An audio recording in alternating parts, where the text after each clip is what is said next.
OK, Richard Cabourn, thank you for joining us. A little belatedly, thanks to Mihir Bose. That's Sunday Live for now. I'll be speaking to David Blunkett in just a few minutes.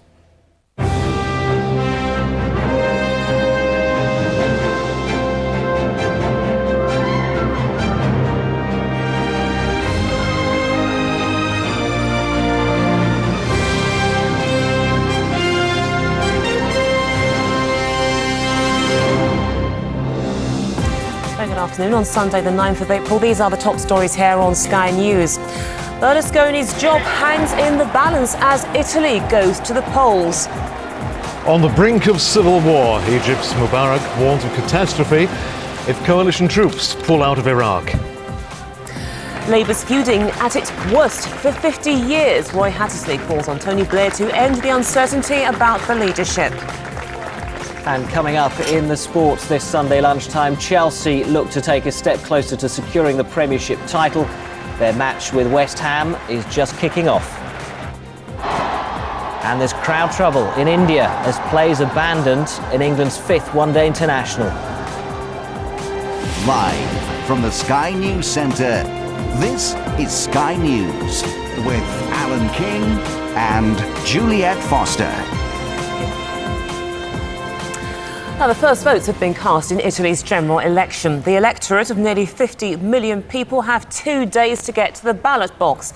Polls suggest that the centre-left Romano Prodi could unseat the current Prime Minister Silvio Berlusconi, who upset many opposition supporters when he described them as morons. Official results are expected tomorrow evening. Sky's Ashish Joshi reports now from Rome. How much will that be, in your view, down to what the infighting between Blair and Brown and the blame which the voters have drawn from that? Well, diversionary tactics always damage the government in power because people don't like it. I think that we will, on May the 5th, the day after the elections, be reflecting on what happened 2 years ago. In the big urban areas other than London, we got 26% of the vote. I think we should judge how we do on May the 4th in the light of that performance 2 years ago, in the light of the challenge that we had last year in the county council elections, which ran alongside the general election. Thank you, David Blunkett. Some news from abroad now. The Egyptian president has warned that Iraq is on the brink of civil war. Hosni Mubarak's comments come on the 3rd anniversary of the toppling of Saddam Hussein's statue in Baghdad, and they follow weeks of sectarian violence. But Mr. Mubarak also predicted a catastrophe if coalition forces pulled out of the country too soon, as US forces continue to battle insurgents. Tightened security in Baghdad amid fears of insurgent attacks on the 3rd anniversary of Saddam Hussein's overthrow. For Iraqis, it's a day which brings mixed emotions. The image of the toppling of the Iraqi president still marks the symbolic end of tyranny and dictatorship for many Iraqis. But the optimism on this day in history for a fresh and democratic start now seems naive. Today, it's a country described as being in a state of civil war. لا مش على أبواب هي في حرب أهلية تقريبا بدأت. It is not on the threshold of civil war. It has pretty much started. There are Sunnis, Shiites, Kurds and those types which come from Asia. The situation is very difficult and I don't know how Iraq is going to get together again. The country is nearly destroyed. The Egyptian president, Hosni Mubarak, said for American troops to withdraw now would be a disaster, not only for Iraq, but across the Middle East.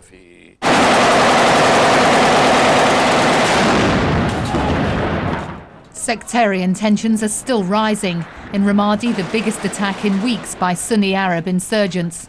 Sporadic shooting around the government building. Another sign of the continuing crisis. But despite the violence, US officials are discounting the talk of civil war. Talk which is gathering pace among senior Iraqi officials who claim there's already been an undeclared civil war in Iraq for a year or more. Hazel, Westwood, Sky News.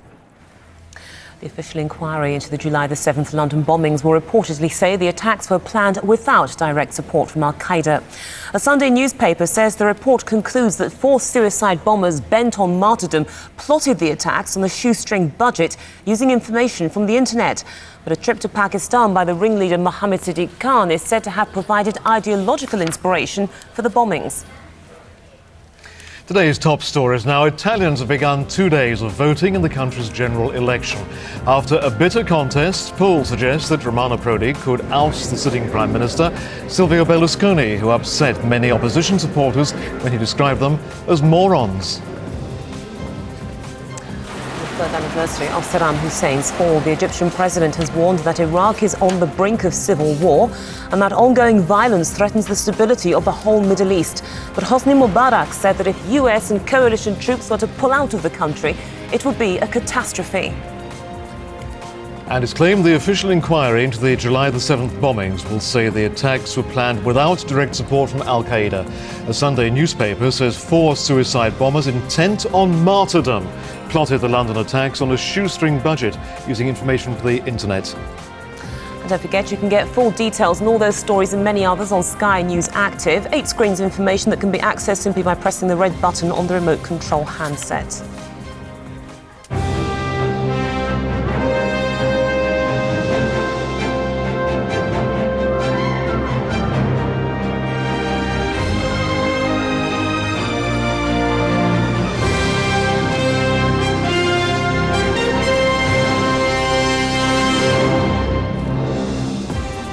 Very good afternoon on Sunday the 9th of April. These are the top stories here on Sky News. Berlusconi's job hangs in the balance as Italy goes to the polls.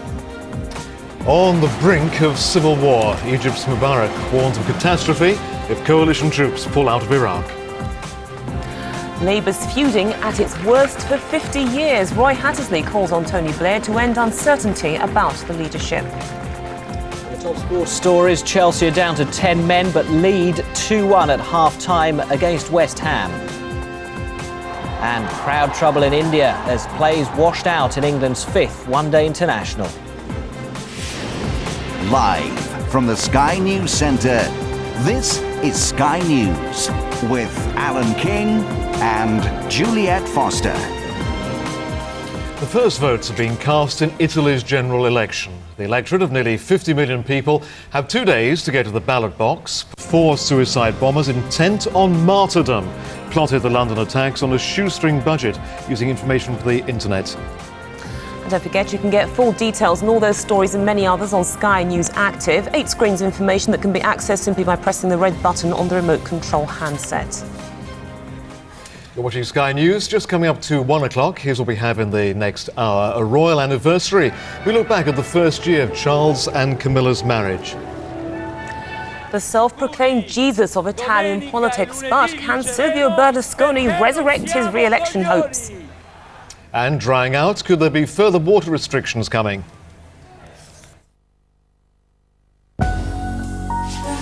Snow. As seen by Qatar Airways passengers, your 5-star airline.